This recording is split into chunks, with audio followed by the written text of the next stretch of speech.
Hello दोस्तों, कैसे हैं आप सब लोग। पिछले वीडियो में हमने बात की थी विचार की, है ना। हर एक मनुष्य के अंदर विचार आते हैं। क्या आते हैं? विचार आते हैं। तो हम भी बैठे थे, हमारे अंदर भी विचार आ गए। हमारे अंदर क्या विचार आए, चलिए जानते हैं। हम बैठे थे खाली खाली फालतू के, सोचने लगे।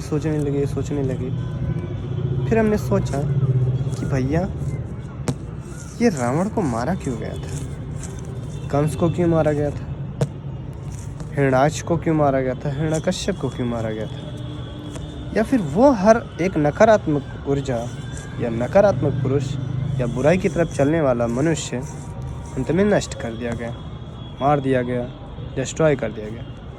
क्यों?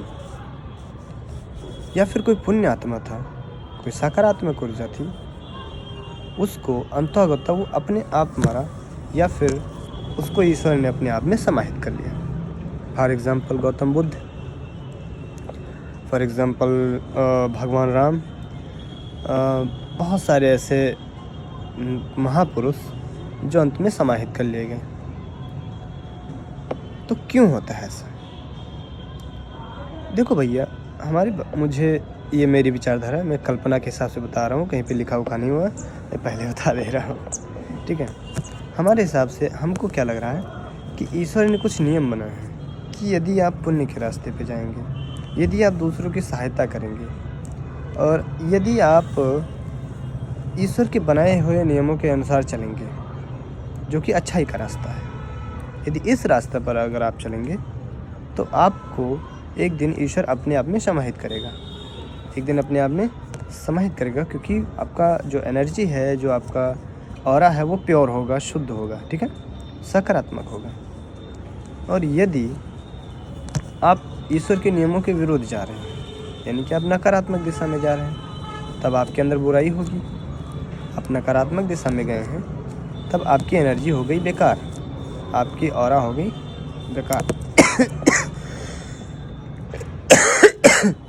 तब ईश्वर क्या करता है, ऐसी एनर्जी को डिस्ट्रॉय कर देता है। क्या करता है? डिस्ट्रॉय। वही ना कि कंपनी कोई चीज़ बना रही है, कोई प्रोडक्ट बना रही है, बढ़िया से बन गया तो उसको बढ़िया से सेल करेगा, है ना, उसका यूज करेगा। और यदि कोई चीज़ बन गई, बेकार चीज़ बन गई, जिसका कोई यूज ही नहीं, वो आज बाकी चीज़ों को तोड़ फोड़ मचा रही है, बाकी चीज़ बेकार कर रही है, बैलेंस बिगाड़ रही है, तो फिर क्या करेगा ईश्वर? उसको नष्ट कर देगा। एक सीधा सा एग्जांपल ले लो, अमेरिका है, तो यदि कोई देश जो है छोटा सा विकसित हो रहा है, तो अमेरिका विकसित होने देगा, ठीक है, लेकिन वो अमेरिका के नियमों के हिसाब से यदि विकसित हो रहा है तो विकसित हो भैया, बढ़िया से बढ़ो, कोई दिक्कत नहीं, लेकिन उसके नियमों के हिसाब से चल रहे हो। तो यदि तुम उसके खिलाफ जाओगे, यदि तुम उसके खिलाफ गए, तो साम दाम दंड भेद लगा के कैसे न कैसे तुमको नष्ट कर देगा। वही सेम नियम गॉड का भी चल रहा है ना। पुराने राजा महाराजा भी यही करते थे कि यदि कोई छोटा राजा या छोटा सामंत उनकी हिसाब से चलता था, उनके राज्य में खुद को विलीन कर लेता था, तो अच्छा था।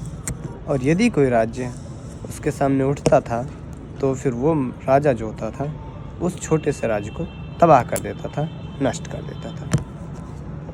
मेरे विचार से तो यही है कि जैसे अमेरिका है, जैसे बड़े बड़े राजा पहले हुआ करते थे, कुछ ऐसा ही गॉड का भी है, ठीक है।